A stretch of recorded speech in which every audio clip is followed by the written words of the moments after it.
She was forced to wash the dishes, without imagining her husband was the owner. Jennifer Wilson never imagined her 42nd birthday would end with her hands burned by hot water and detergent, wearing yellow rubber gloves amid the laughter of customers at the most expensive restaurant in New York City. The golden dress she had so carefully chosen for the special occasion was now stained with grease and splatters of sauce. The humiliation began exactly at 9:30 in the evening, when manager Rebecca Johnson approached her table with a fake smile. "I'm sorry, madam, but your card was declined 3 times. I'll need you to resolve this situation or we'll have to take other measures." Jennifer felt her face burn with shame. She had checked her account that morning and had enough money. She tried calling Michael, her husband, but the calls went straight to voicemail. "It must be some system error. My husband will be here soon. He can resolve this." Rebecca crossed her arms, her disdainful gaze sweeping over Jennifer's expensive dress. "Ma'am, it's almost 10 o'clock. I can't let you leave without settling the bill. It's $350 for your consumption." People at nearby tables began to whisper and point. Jennifer felt tears burning her eyes. As an elementary school teacher, she had saved for months to buy that dress and dine at the restaurant she had always dreamed of visiting. "Please call my husband, Michael Wilson. He should be returning from a trip today. We've already tried contacting him. None of the numbers work. Look, I'll give you an option so we don't have to call security. You can work in the kitchen until you pay off the amount owed." Jennifer was speechless. Work in the kitchen? She was a decent person, a respected teacher at the school where she had worked for 15 years. "This is absurd. I'm not a criminal. It's either this or we call the authorities for attempted fraud. Your choice." With a heavy heart and feeling everyone's eyes on her, Jennifer accepted the humiliating proposal. Rebecca led her to the kitchen, where a huge pile of dirty dishes awaited her. "Each dish is worth $5. Do the math, and be careful not to break anything because it will cost you dearly." The head chef, a man of about 50 named Richard, looked at Jennifer with pity when Rebecca left. "Miss, this isn't right. I've never seen anything like this in 30 years working here." "It's fine, Richard. I'll wash these dishes and leave. It must just be a misunderstanding." Jennifer put on the yellow gloves Rebecca had thrown at her. Her hands, accustomed only to chalk and books, trembled as they touched the hot water of the industrial sink. Dear listener, if you're enjoying the story, please take a moment to like and especially subscribe to the channel. It really helps us who are just starting out. Now continuing. Outside the kitchen, Rebecca watched through the glass door with a vengeful smile. 3 years ago, when Michael ended their relationship, she swore she would get revenge one day. Recognizing Jennifer from the photos on his phone was a gift from fate. The hot water hurt Jennifer's delicate hands. The industrial detergent was much stronger than what she was used to. Each heavy plate felt like a burden, and the greasy utensils slipped between her fingers. "Richard, can you explain why there are so many dirty dishes at once? Is the restaurant always like this?" The head chef lowered his voice, looking nervously at the door. "No, miss. Normally the dishes get washed during the shift. Someone ordered them to pile everything up. This isn't normal, no." Jennifer paused for a moment, trying to understand. Why would they intentionally pile up dirty dishes? Her suspicions began to grow, but she decided to keep washing. She just wanted to finish quickly and go home. From the dining room came laughter and malicious comments. Some people had gotten up from their tables to take pictures of her through the kitchen's glass door. "Look at that, the madam turning into Cinderella. She must have thought she'd get away without paying. Serves her right for coming to a place she can't afford." Each word was a stab to Jennifer's heart. Her, who had always worked honestly, being treated like a thief. Rebecca came back to the kitchen carrying more plates. "New orders just came in? Keep at it, there's still a lot of work ahead." "Wait a minute, these plates are clean. Why are you bringing me clean plates to wash?" "I don't know what you're talking about. These are used plates, yes. Look how greasy they are." Jennifer realized Rebecca had rubbed oil on the clean plates. The setup was becoming clear, but she needed proof. "Richard, did you see her put oil on these plates?" The head chef looked away. He had a family to support and couldn't risk losing his job. "I didn't see anything, miss, sorry." Jennifer understood his dilemma and didn't push further. She kept washing, her tears mixing with sweat. The golden dress she had chosen with so much love was being ruined by grease and splashes. At table 15 in the dining room, Mrs. Margaret Thompson, a 71-year-old woman, watched the scene with growing outrage. She had been coming to that restaurant for years and had never witnessed anything so inhumane. "Waiter, what's going on in that kitchen? Why is a customer washing dishes?" The waiter, embarrassed, mumbled an excuse and hurried away. Mrs. Thompson stood up and walked to the kitchen door. "Dear, what happened here?" Jennifer looked at the elegant lady who was treating her kindly, unlike the other customers. "My card was declined, and the manager said I had to work to pay the bill. But I have the money, ma'am. Something is very wrong. This is outrageous. I'm going to speak to that manager right now." Mrs. Thompson marched over to the counter where Rebecca was checking papers. "Miss, what is the meaning of this situation in the kitchen? This is inhumane." "Ma'am, the customer tried to leave without paying. We're just giving her an option to settle the debt." "Did you try other payment methods? Did you call her husband? Did you check if there's an issue with the card system?" Rebecca took a deep breath, annoyed by the questions. "Of course we did. We followed all necessary procedures." "Then show me the proof of the call attempts." The manager stammered, making up excuses. Mrs. Thompson sensed something wasn't right and decided to call her grandson, who worked in law. Meanwhile, Michael Wilson was at LaGuardia Airport, returning from a business trip to Washington, D.C. His phone had died during the flight, and he was rushing home to hug his wife on her birthday. In the taxi, he asked the driver to stop at a store so he could buy a charger. When he finally turned on his phone, he found 15 missed calls from Jennifer and several text messages asking for help. "Jennifer? Hi, honey. I just saw your messages. Where are you?" The call dropped. Michael tried several times, but the calls wouldn't go through. He asked the driver to go straight to the Ritz-Garden restaurant where Jennifer had said she would be. Back in the kitchen, Jennifer was on her 5th plate when her strength began to fail. Her hands were red and burning. The heel of her new shoe hurt her feet, but Rebecca wouldn't let her take them off. "Scrub harder. That grease won't come off like that." Richard discreetly approached Jennifer. "Miss, I'm going to the restroom. If you want, you can rest for a few minutes while she's not looking." Jennifer thanked him with her eyes. When she was alone for a few seconds, she took the chance to look around the kitchen. She noticed there was a security camera positioned right above the sink where she was working. Rebecca came back bringing more plates, this time truly dirty. "The rush has picked up. Now there's real dishes for you to wash." "Rebecca, can I ask you a question? Why are you doing this to me?" The manager smiled maliciously. "Doing what? I'm just enforcing the house rules. Do you know me from somewhere?" "I have no idea what you're talking about. Keep washing." Jennifer was certain there was something personal in that situation. The way Rebecca looked at her, the excessive amount of plates, the refusal to accept other forms of payment. Everything seemed orchestrated. In the dining room, Ashley Cooper arrived, Jennifer's best friend for over 20 years. They had arranged to meet at the restaurant to celebrate their birthday together. "Hi, I'd like a table for 2. I'm waiting for my friend Jennifer Wilson." The maitre d' looked nervously at Rebecca, who quickly approached.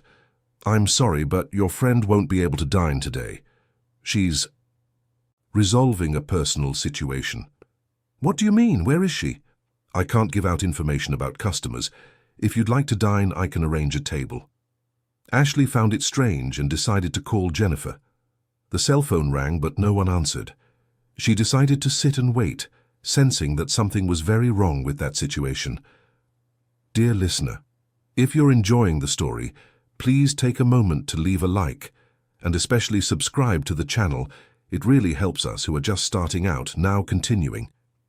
Mrs. Thompson returned to the kitchen after speaking with her lawyer grandson. "Dear, my grandson is coming here. What they're doing to you is illegal. Forced labor is a crime." Jennifer clung to that hope. Finally, someone was truly trying to help her. "Thank you, Mum. You have no idea how difficult it is to be here. Call me Mrs. Thompson. And you, what's your name?" "Jennifer Wilson. I'm an elementary school teacher." "A teacher? My goodness, that makes it even more outrageous. You're an educator. You deserve all respect." Rebecca appeared in the kitchen at that moment. "Ma'am, I ask that you not interfere with the work. The employee needs to concentrate. Employee, this young lady is a customer and is being illegally embarrassed. She made a voluntary agreement to settle her debt. Voluntary nothing. This is coercion. The argument between the two women caught the attention of other customers. Some began to speak out against the situation, others defended the restaurant. Michael arrived at the restaurant at that very moment. He entered hurriedly, looking for Jennifer in the dining room. "Excuse me, I'm looking for my wife, Jennifer Wilson. She said she'd be here." The maitre d', nervous, called Rebecca. When she saw Michael, her face paled, but she quickly composed herself. "Michael, what a surprise to see you here." "Rebecca, what are you doing here?" "Where's my wife?" "Your wife had a small problem with paying the bill, nothing serious." "What do you mean a problem? Where is she?" "She's resolving the situation in the kitchen." Michael didn't understand and walked quickly to the kitchen. When he opened the glass door and saw Jennifer with yellow gloves washing dishes, wearing the beautiful golden dress all stained, his world collapsed. "Jennifer, what's happening here?" She turned around, tears streaming down her face. "Michael, thank God you're here. They said my card was declined and forced me to wash dishes to pay the bill." Michael looked around, seeing the absurd amount of dishes, far more than any restaurant would produce on a normal night. "This is outrageous. Rebecca, explain this right now." "Michael, she tried to leave without paying. We merely offered an alternative." "What alternative?" "This is humiliation." "My wife is a teacher, a decent person." "The rules are for everyone, Michael." Something in Rebecca's tone made Michael suspicious. He knew her well. They had dated for 2 years before he met Jennifer. "Rebecca, does this have to do with me? With our past?" Rebecca laughed bitterly. "You were always too full of yourself, Michael. You think everything revolves around you. Answer my question. Are you doing this to Jennifer because of me?" "I don't have to answer anything. Your wife owes $350. When you pay, you can leave." Michael took out his wallet and threw the bills into Rebecca's hand. "Take the damn money. Jennifer, let's go." Jennifer took off her gloves with trembling hands. Her palms were red and raw from the hot water and chemicals. "Calm down, Michael. I want to understand exactly what happened here." "Bia, let's go home. We'll talk later." "No, Michael. I suffered a humiliation here that I won't forget. This woman treated me like trash in front of dozens of people. I want to know why." Mrs. Thompson approached. "The young lady is right. My grandson, the lawyer, is on his way. This can't be left like this." Rebecca began to get nervous. Things were getting out of control. "Look, it was just a misunderstanding. Now that it's paid, there's no more problem." "Misunderstanding?" Jennifer was furious. "You forced me to wash dishes for 3 hours. You ruined my dress. You humiliated me in front of strangers. That wasn't a misunderstanding." Michael looked at Rebecca with growing anger. "Rebecca, I've known you for years. I know when you're lying. What really happened here?" "Michael, your wife tried to dine without having money to pay, simple as that." "That's a lie," shouted Jennifer. "I have money in my account. My card was working this morning." Richard, the head chef, approached hesitantly. "Excuse me, I didn't want to get involved, but I saw the manager rubbing oil on clean plates for the lady to wash." Rebecca turned pale. "That's a lie. This employee is making things up." "Richard, are you sure of what you're saying?" asked Michael. "Yes, sir. I saw it with my own eyes. And I also saw her ordering all the night's dishes to be piled up, even though we normally wash them during the shift." The puzzle began to come together in Michael's head. Rebecca had set all this up on purpose. "Rebecca, did you recognize my wife when she arrived?" I don't know what you're talking about." "Answer the question. Did you know who she was?" Rebecca hesitated too long to deny it. "Rebecca, you did this on purpose." "Why?" The tears finally came. "Because you left me, Michael. Because you traded me for her. Because you promised we would get married and just disappeared from my life." Michael shook his head, incredulous. "Rebecca, our relationship ended 3 years ago. You did this to an innocent person because of an old grudge? Innocent? She stole the man I loved. Nobody stole anyone. We broke up. I met Jennifer months later. This is crazy, Rebecca. Jennifer was listening to that conversation in shock. The humiliation she went through was because of jealousy from her husband's ex-girlfriend? Michael, when did you date her? It ended in May 2020, Bea. I met you in August of the same year, remember? And you never told me she worked here? I didn't know. If I had known, I would never have suggested this restaurant to celebrate your birthday. Mrs. Thompson clapped her hands to get attention. Folks, this is not the place to settle personal disputes. What happened to this young lady was forced labor. It's a crime under the penal code. At that moment, Andrew Thompson, Mrs. Thompson's grandson and a criminal lawyer, arrived. Grandma, what's going on here? Andrew, this young lady was forced to work in the kitchen to pay a bill that was already settled, all for personal revenge. Andrew looked around, assessing the situation. Manager, I'd like to see the security cameras, please. The cameras are for internal use. I can't show them to just anyone. I am a lawyer. I can get a court order to access the footage. Would you rather do this the easy way or the hard way? Rebecca was cornered. She knew the cameras would show her manipulating the dishes and orchestrating the whole situation. All right, you can see the footage. In the restaurant's office, everyone watched the recordings from the last 4 hours. It became clear that Rebecca had manipulated the payment system, added clean dishes to the pile of dirty ones, and prevented Jennifer from contacting Michael. There, said Andrew, we have enough evidence of coercion, forced labor, and unlawful embarrassment. Rebecca broke down in tears. I didn't want it to come to this. I just wanted her to feel a bit of the pain I felt. Rebecca, Michael said firmly, what you did is unforgivable. My wife is an innocent person who had nothing to do with our past relationship. I know it was wrong. But when I saw her walking in here all elegant, celebrating her anniversary, I lost my mind.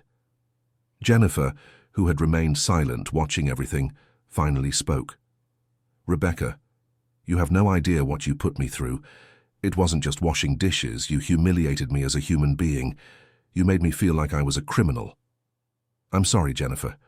Truly. I know it's no use now, but I regret it. Your apologies won't erase the humiliation I went through in front of dozens of people. Andrew interrupted. Mrs. Wilson, would you like to file a police report? We have all the necessary evidence. Jennifer looked at Michael, then at Rebecca, who was crying uncontrollably. I need to think. Right now I just want to go home. Michael hugged his wife carefully, seeing how her hands were injured. Come on, honey. Let's get out of here. On the way home, Jennifer remained silent. Michael tried several times to start a conversation, but she just stared out the car window. Jen, I'm so sorry about what happened. If I had known Rebecca worked there. Michael, why did you never tell me about her? I did. You know I dated before I met you. But you never said her name, never shared details. I didn't even know what she looked like. Because I didn't think it was important. It was in the past. Important? Michael, this woman tortured me today because she thought I had stolen you from her. If I had known who she was, I would have avoided going to the restaurant where she works. Michael didn't know how to respond. He really had omitted details about Rebecca, not in bad faith, but because he thought it unnecessary to talk about past relationships. At home, Jennifer went straight to the bathroom to tend to her injured hands. She applied ointment to the wounds caused by the chemicals and hot water. She looked at herself in the mirror and saw the damage to her dream golden dress. Michael knocked on the door. Jen, can I come in? Yes. He found her crying, still wearing the stained dress. Honey, let's buy another dress. We'll throw this one away. It's not about the dress, Michael. It's about how I felt there. The humiliation, the injustice. I felt small, disrespected. I know, honey, and I'll make Rebecca pay for this. How? The damage is already done. Dozens of people saw me being forced to wash dishes, saw me crying, humiliating myself. Michael hugged her tenderly. Jen, you're the most dignified person I know, a dedicated teacher, a wonderful wife. What happened today doesn't define who you are. But the people who were there don't know that. They saw me as a deadbeat being punished. So what? Oh, you'll never see those people again. What matters is that we know the truth." Jennifer pulled away from the hug. "Michael, I need some time to process all this. Today was the worst day of my life." "I understand. I'll sleep in the guest room tonight. You need to rest." In the early hours, Jennifer couldn't sleep. The images of the night kept replaying in her mind. The laughter of the customers, the disdainful looks, the feeling of powerlessness in the face of injustice. She got up and went to the kitchen to make some tea. There she found Michael, also unable to sleep, sitting at the table. "Can't sleep either?" "No. I keep thinking about how everything could have been different if I had arrived earlier." "Michael, I need to ask you something. Be honest with me." "Of course, my love. Did you end things well? You and Rebecca?" Michael hesitated. "Actually, no. It was kind of complicated." "Complicated how?" "She wanted us to move in together, talked about marriage. I wasn't ready yet. When I broke it off, she didn't take it well." "And why did you never tell me these details?" "Because I didn't want you to feel insecure or jealous. I thought it was better not to talk about problems from the past." Jennifer shook her head. "Michael, do you understand that if I had known there was an ex-girlfriend who didn't accept the breakup, I would have been more prepared for situations like this?" "Yeah, looking back now, that really makes sense. I'm sorry for not being completely open. I'm not mad at you, Michael. I'm disappointed, not at myself, not at you, at humanity in general." Michael carefully held Jennifer's injured hand. "Jen, let's sue Rebecca. She can't get away with this. I've already decided I will sue, but not for revenge. It's so this doesn't happen to anyone else." "You're amazing, you know that. Even after everything you've been through, you still think of others." "I'm a teacher, Michael. Teaching right from wrong is part of who I am." Dear listener, if you're enjoying the story, please take a moment to like and especially subscribe to the channel. It really helps those of us who are just starting out. Now, continuing, the next day, Andrew Thompson called Jennifer early.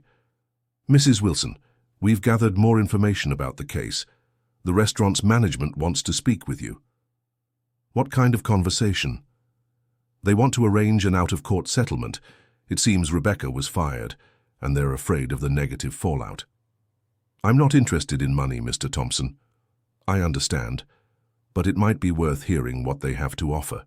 Sometimes a well-made agreement can be more effective than a lengthy lawsuit." Jennifer agreed to listen to the proposal. The following afternoon, she and Michael met with the representatives from the Ritz Garden restaurant in Andrew's office. The general manager, Mr. Walter Hansen, around 60 years old, seemed genuinely embarrassed by the situation. "Mrs. Wilson, on behalf of the restaurant, I would like to formally apologize for what happened. Rebecca Johnson was fired immediately and is being sued by the company." "Thank you for the apology, Mr. Hansen, but that doesn't erase what I went through." "I understand completely.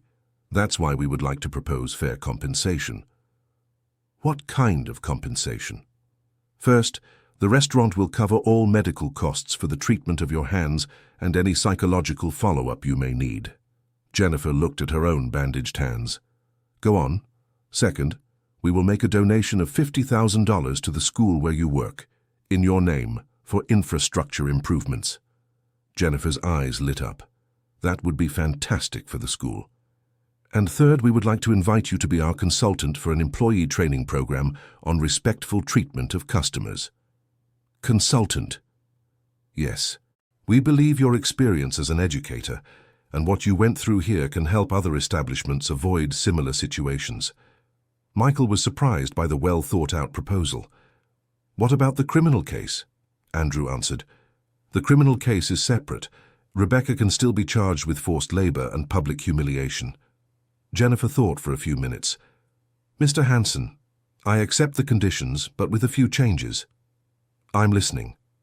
"The donation to the school stays, the medical treatment too, but I don't want to be a consultant for the Ritz Garden. I want you to fund a project of mine." "What project?" "A free training program for restaurant workers across the city, about consumer rights, respectful treatment, and conflict resolution." Walter smiled. "That's even better than our original proposal. I agree. And there's more. I want Rebecca to participate in the program too." not as punishment, but for her to understand the impact of her actions. Michael was impressed with his wife's generosity. "Jen, are you sure? After everything she did?" "I'm sure. Revenge solves nothing. Education does." The agreement was signed that same day. Jennifer dropped the lawsuit against the restaurant, but kept the right to sue Rebecca individually. A week later, Rebecca sought out Jennifer at the school where she worked. "Mrs. Wilson, may I speak with you?" Jennifer was surprised to see her there. "Rebecca, what are you doing here?" "I came to apologize for real, not in a meeting room full of lawyers, but here where you work every day. Come in, let's talk in the teacher's lounge." The two sat in a small room decorated with children's drawings. "Jennifer, I have no excuses for what I did. It was pure malice." "Rebecca, I won't lie and say I completely forgive you. What you did affected me deeply. I know. I lost my job, my reputation. But the worst is knowing I hurt an innocent person." Jennifer looked at her own fingers, still bearing some marks from the wounds. "Why did you do it, Rebecca? Truly?" "Because I never got over Michael. For 3 years, I convinced myself he had left me because of you. But you knew that wasn't true." "I knew. But it was easier to blame you than to accept that he just didn't love me enough." Jennifer sighed. "Rebecca, I'm going to make you a proposal." "I'm listening." "Participate in the training program I'm creating, not as punishment, but as an opportunity to start over." "You would do that for me? After everything?" "I'm not doing it for you. I'm doing it for what I believe is right." Rebecca began to cry. "I don't deserve your generosity." "Maybe not, but we all deserve a second chance to do the right thing." 2 months later, the Respect First Initiative program was launched in partnership with the New York City Restaurant Union. Jennifer coordinated the classes every Friday night, teaching workers about human rights, peaceful conflict resolution, and respectful service. Rebecca was one of the first students and became one of the most dedicated. She shared her own story as an example of what not to do, helping others understand the consequences of impulsive actions driven by negative feelings. Michael fully supported his wife's project, helping with logistics and finances. Their relationship grew stronger after the incident, with greater openness and honesty between them. "Jen, are you sure you don't want to press criminal charges against Rebecca?" "I'm sure, Michael. She lost her job, her reputation, and is now working at a beauty salon earning much less. Life has already given her the consequences. But what about justice?" "Sometimes justice isn't about punishment, Michael. Sometimes it's about giving the opportunity to repair the harm caused. You amaze me every day. Why? Because of your ability to turn a terrible experience into something positive for others." The project grew quickly. Within 6 months, over 200 restaurant workers had taken the course. Complaints about poor service in the area dropped dramatically. Mrs. Thompson, who had helped Jennifer that terrible night, became a financial supporter of the project and attended the classes as an observer. "Jennifer, my dear, you turned an injustice into a noble cause." "Mrs. Thompson, if it weren't for you that night, I might not have had the courage to fight for my rights." "Nonsense. The courage was already inside you. I just helped you find it." "Would you like to participate more actively in the project? We have a module on respectful treatment of the elderly that we need to develop." "I would love to. I'm 71 years old and have many stories to tell about disrespect because of my age." The program has expanded to include not just restaurant employees, but workers from various public-facing sectors. Jennifer had to request a partial leave from school to dedicate herself to the project. Richard, the head chef who witnessed the injustice, also joined the team as an instructor, teaching about respectful work environments and how employees can protect each other. "Professor Jennifer, that night changed my life too." "How so, Richard?" "I felt cowardly for not defending you. Now I teach other employees to have the courage to do the right thing." "Richard, you had a family to support. I understood your dilemma that night. Even so, I learned that there are courageous ways to do the right thing without risking everything." The project caught the attention of the local media. Jennifer was interviewed by several newspapers and television programs, always focusing on the importance of mutual respect and peaceful conflict resolution. During one of the interviews, the journalist asked, "Professor Jennifer, don't you feel anger toward the person who caused this whole situation?" "I don't feel anger anymore. I feel pity. Pity for someone who carried hurt and resentment for so long that they ended up hurting innocent people." "And do you believe in the rehabilitation of such people?" "Yes, I do. I've seen it with my own eyes. Rebecca now helps other people understand the mistakes she made. That is more valuable than any punishment." The interview went viral on social media, generating hundreds of positive comments and requests to bring the program to other cities. Rebecca, who watched the interview, called Jennifer crying. "Jennifer, thank you for not destroying me publicly. You could have told all the details of what I did, but you chose to focus on the positive project. Rebecca, the past is the past. What matters now is what we do with the lessons we've learned. Can I tell you something?" "Of course." "I started therapy. I'm learning to deal better with rejection and frustration." "That's good, Rebecca. That's very important." "And also, I apologized to Michael, not in person, but I wrote a letter explaining that he was never to blame for my unrequited feelings." Jennifer was surprised. "That was very mature of you." "I learned from you. In your courses, you always talk about taking responsibility for your own actions." "And how is your life now?" "Different. I work at Mrs. Peterson's salon. I'm treated well there. I don't earn much, but it's honest work. And on Fridays, I'm always in your classes." "Rebecca, have you ever thought about studying psychology or social work in college?" "Why do you ask?" "Because you have a gift for connecting with people who have been through difficult situations. Your contributions in class are always the ones that impact the participants the most." "You really think so?" "I do. Your testimony is powerful, because it's true and because it shows that change is possible." Rebecca was silent for a few seconds. "Jennifer, can I ask you a personal question?" "You may." "How can you be so generous after what I put you through?" Jennifer thought before answering. "Rebecca, holding on to anger and resentment would only harm me. I prefer to use that energy to do good. And besides, I believe that we all have the capacity to change. Even after seeing the worst in people, especially after seeing the worst, because then we can work to transform it into the best." That conversation marked a turning point in the relationship between the two women. They didn't become friends, but they developed mutual respect. 1 year after the restaurant incident, the Respect First initiative had trained over 1,000 people and spread to other towns in upstate New York. Jennifer decided to write a book telling her experience and the lessons learned. The book would be launched with all proceeds going to expand the initiative. "Michael, do you think people will want to read about a teacher who was forced to wash dishes?" "Jen, your story isn't about washing dishes. It's about turning injustice into justice, pain into healing, anger into compassion. Of course they'll want to read it." "I'm nervous.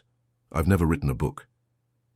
"But you've been writing lesson plans for 15 years, doing reports, educational projects. You know how to write. It's just a longer text." Jennifer spent 6 months writing the book From Yellow Gloves to Hope, telling not only her own experience, but stories of other people who turned negative situations into positive projects. During the book launch, in the same auditorium where they held the initiative's classes, over 300 people attended. Among them were Mrs. Thompson, Richard, Andrew the lawyer, employees who participated in the trainings, and even Rebecca. "I want to thank everyone who made it possible to turn one of the worst nights of my life into one of the best things I've ever done," said Jennifer during the launch. "Today, our initiative has reached over 2,000 people. We receive weekly reports of conflict situations that were resolved through dialogue and respect, using the techniques we teach." The audience applauded emotionally. "But I want to say something special to anyone who might be going through some injustice right now. Don't let anger consume you. Use that energy to build something better, because in the end, the winner isn't who punishes more, but who loves more." Rebecca, who was at the back of the auditorium, discreetly wiped away her tears. After the event, she approached Jennifer. "Jennifer, I want to tell you some news out of..." "What is it?" "I applied to college for psychology. I want to work helping people deal with rejection and frustration so they don't make the mistakes I made. Jennifer smiled proudly. Rebecca, that's wonderful. I'm sure you'll be an excellent psychologist. It's all thanks to you. You showed me it's possible to start over. No, Rebecca. It's thanks to you who chose to change. I just offered an opportunity. Michael approached the two. May I congratulate the future psychologist? Rebecca felt embarrassed. Michael, Rebecca, I admire your courage to change. It's not easy to recognize mistakes and work to be a better person. Thank you. And I'm sorry for everything I caused between you. It's all right. Actually, I think our experience strengthened us as a couple. Jennifer agreed. It's true. We went through a trial by fire and came out stronger together. 3 years after the restaurant incident, Jennifer was in her office preparing material for another training class when she received an unexpected phone call. Professor Jennifer, this is Amanda from the Department of Education. Hi, Amanda, how can I help? We'd like to invite you to present your initiative at a national seminar on human rights. The work you've done in New York City caught our attention. Jennifer could hardly believe it. National? Really? Yes. We want to propose expanding the Respect First initiative across the country with federal support. When she hung up, Jennifer immediately called Michael. Michael, you won't believe what just happened. She told him about the invitation and the proposal for national expansion. Jen, this is incredible. You're achieving a dream you didn't even know you had. It's true. Who would have thought that from that terrible night would come something so big? And you deserve every bit of recognition. You turned pain into purpose. Michael, there's something I want to tell you. What is it? That night when I was washing the dishes, crying, humiliated, I thought about giving up everything. The marriage, my job, life itself. Michael fell silent, absorbing the weight of his wife's words. But what made me keep going was remembering my students, thinking that if I gave up, I'd be teaching them that this is how we react to life's injustices. Jennifer, I want you to know that every day I choose to stay, not out of obligation, not for convenience, but because I've learned that true love is this, choosing every single day to stand by those we love, even when life gets hard. Michael held her tightly.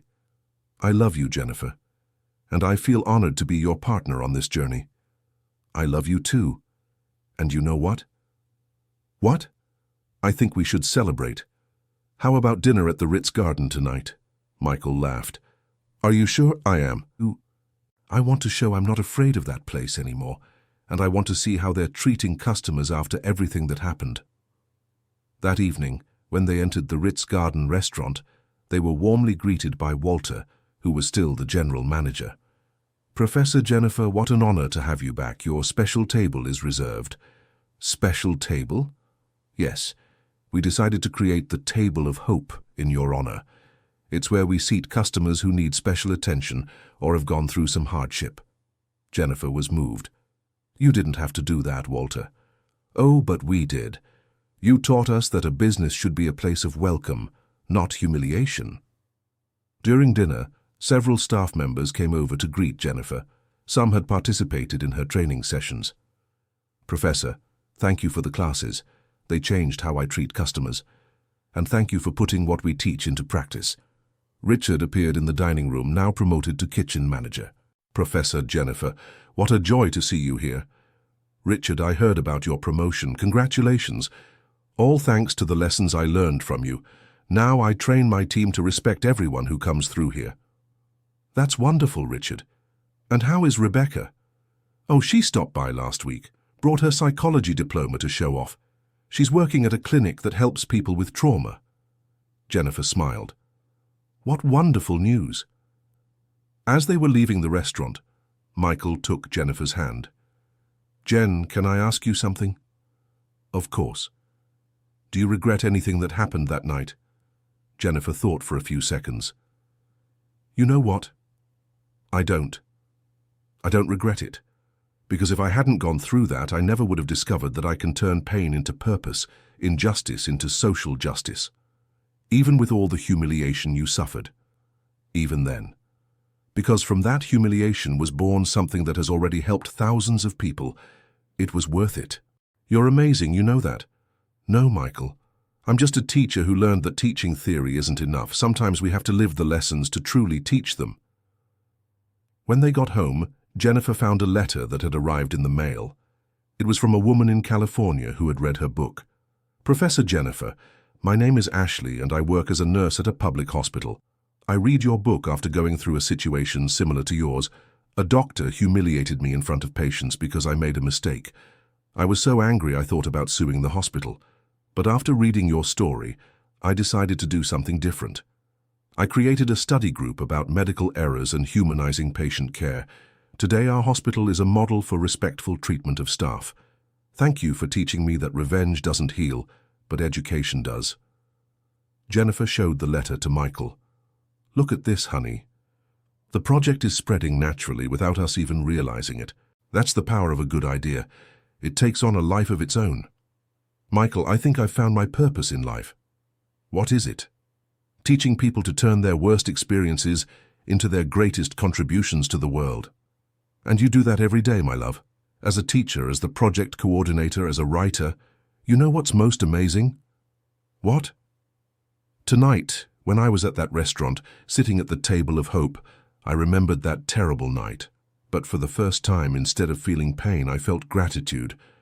Gratitude? Yes. Because if I hadn't gone through that, I never would have discovered how much I can help people. I never would have met Mrs. Thompson, Andrew, never would have seen Rebecca's transformation. And we never would have strengthened our marriage the way we did. Exactly. Sometimes the worst things that happen to us are the beginning of the best things we do. Michael kissed her tenderly. Jen, can I make you a promise? What promise? I promise I'll spend the rest of my life supporting you in this mission to turn pain into hope. And I promise I'll keep using what I've learned to help other people overcome their own injustices.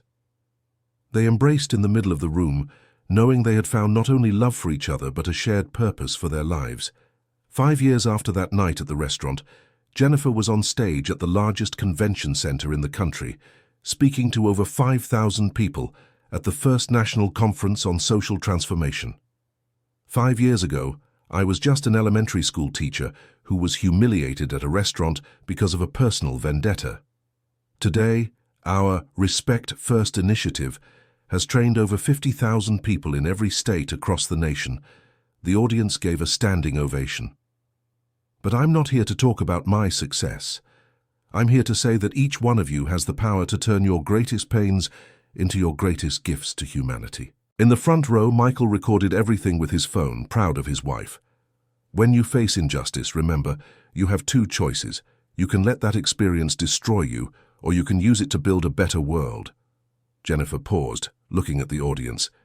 And for those going through a difficult situation right now, I want to leave you with a message. Your pain has purpose.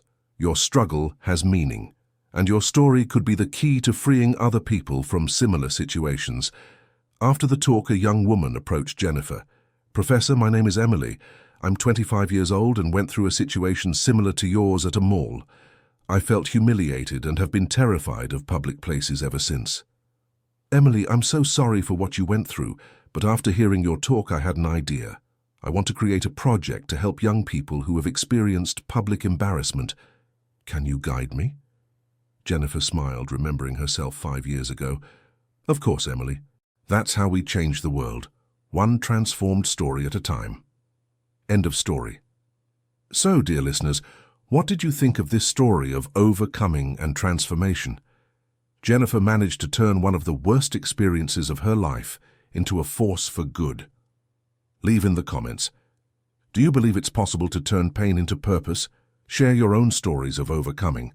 Don't forget to like and subscribe to the channel for more inspiring stories.